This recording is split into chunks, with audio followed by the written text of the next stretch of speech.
ये संबंध जुड़ जाए तो भागवत की कथा सुनने का मायना है, मतलब है। ध्यान से सुनिए, ये कथा वो नहीं चल रही है जो आप 4 साल पहले सुनते रहे हैं, या 10 साल पहले सुनते रहे हैं आप, या 15 साल पहले आप सुनते रहे हैं। कथा बिल्कुल ऊपर की नीचे और नीचे की ऊपर है।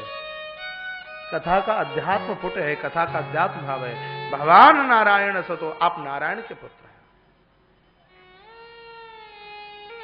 दुनिया की हर मां और हर पुरुष अपने आप में ऐसा विचार कर ले, मुझे नहीं लगता कि हृदय में कोई वासना का बीज हो रह जाए, नहीं लगता मुझे। कोई विकार रह जाए, कोई क्रोध रह जाए, कोई लोभ रह जाए, लगता नहीं है। एक बार ये संबंध जिंदगी में उतर करके तो आ जाए। माता रति ने सर्वौषधि का पान कराया, बेटा प्रद्युम्न बड़ा हुआ, इस बालक का नाम प्रद्युम्न है। बड़ा हुआ बालक प्रद्युम्न, और इसने अपने हथियार का आवाहन किया और चला दिया सम्रासुर के ऊपर, और तत्काल सम्रासुर का उद्धार हुआ है। सूचना कृष्ण को मिली, कृष्ण बलराम चल करके आए हैं और अपने पुत्र प्रद्युम्न का रति के साथ में विवाह कराते हुए, और महाराज वो सीधे द्वारका चल करके आए। परीक्षित ने कहा, गुरुदेव कथा का 7वां दिन है, तो मुझे ऐसा लग रहा है कथा आप छोड़ छोड़ के कर रहे हो। आपने कथा में संक्षेप कर दिया है। बंधुओं, मैं तो कथा पूरी कर रहा हूं, यह शिकायत परीक्षित की है। मैंने तो कथा में कहीं कटौती करी नहीं है। हर प्रसंग को ज्यादा विस्तार न किया होगा तो छुआ जरूर होगा। इसी भागवत में लिखा है तो भागवत के चरित्रों को छोड़ने का अधिकार किसी कथावाचक के पास में नहीं है। वो ज्यादा विस्तार ना कर पाए तो कम से कम उसका नाम लेकर के वो आगे बढ़े। ऐसा नहीं है कि हम स्कंद के स्कंद लांग जाएं, उसको सूक्ष्म से उसका नाम लेकर के आगे चलिए। मैं छोड़ूंगा नहीं, अभी संक्षिप्त सूची में एक एक अध्याय का यहां से मैं निवेदन कर दूंगा। आप 8 कथा कहीं संक्षेप कर रहे हैं। सुखदेव मुनि ने कहा क्यों?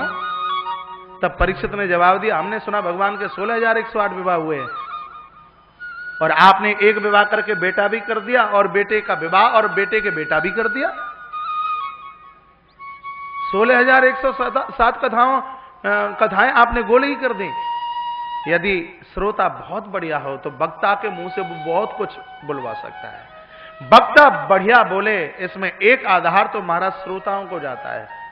अच्छे श्रोता 10 भी हो गए तो 10,000 का मुकाबला रखते हैं, और गड़बड़ लाख हो गए तो प्रभु प्रेमी जनों, एक के सामने सुनाने पर भी जो आनंद आता है उस आनंद की अनुभूति नहीं होती। मैंने व्यास गादी से कई बार यह आजमा करके देखा है। बढ़िया श्रोता बनिए, परिपक्व श्रोता बनिए, अच्छे श्रोता बनिए। भैया बंटी मोबाइल बंद करके बैठिए। तो श्री परीक्षित जी महाराज तो अच्छे श्रोताओं में से हैं। कहा दूसरे कथा की भूमिका बताइए, भगवान का दूसरा विवाह किस प्रकार से हुआ। बड़ी सुंदर कथा है। कहा आचित सत्राजितो हो सूर्यो भक्त से परमा सखा। द्वारका में एक यादव रहते हैं जिनका नाम है सत्राजित, और भगवान भास्कर सूर्य के परम मित्र हैं। ये सूर्य की आराधना की है तो इनको एक ऐसी मणि मिली है जो 60 भार स्वर्ण रोज देती है। एक भार में 20 किलो होता है, 60 गुणा 20 कितना हो गया? 1200 किलो सोना नित्य देती है ये मणि। अब 1200 देती हो या कम ज्यादा देती हो हमें मतलब नहीं है। बांसुरी की कूकू कम कीजिए। बोलिए बांके बिहारी लाल की, कृष्ण कन्हैया लाल की जय जय श्री राधे, जय जय श्री राधे, जय जय श्री राधे श्याम। तो नित्य सोना देती है। स्वर्ण का मतलब है बढ़िया विचार। भगवान सूर्य की आराधना करोगे तो नए नए विचार चल के आएंगे, और ऐसे विचारों का जन्म होगा जो पुराणों में भी आपको विचार न मिले। ग्रंथों में वो नहीं है जो स्वामी विवेकानंद बोल गए, क्योंकि स्वामी विवेकानंद भगवान सूर्य के परम भक्त हैं, और जो सूर्य का पुजारी बन करके जीता है उसका ज्ञान हृदय में से उमड़ता है। प्रभु प्रेमी जनों, उसके पास में अध्यात्म ज्ञान होता है, उसके पास में अनमोल ज्ञान होता है। मैं पूर्व में भी निवेदन कर चुका हूं और फिर निवेदन करना चाहूंगा, भगवान सूर्य को नित्य अर्घ दीजिए। सूर्य को अर्घ दिए बिना तो जल भी ग्रहण मत कीजिए। आपको ऊंचाइयां मिलेंगी, आपकी तरक्की होगी, आपको शांति मिलेगी, आपको संतोष मिलेगा। उगते हुए सूर्य का दर्शन करना कभी भी मत भूलिए। भास्कर का नित्य आराधन, नित्य प्रणाम कीजिए, नित्य बंदन कीजिए।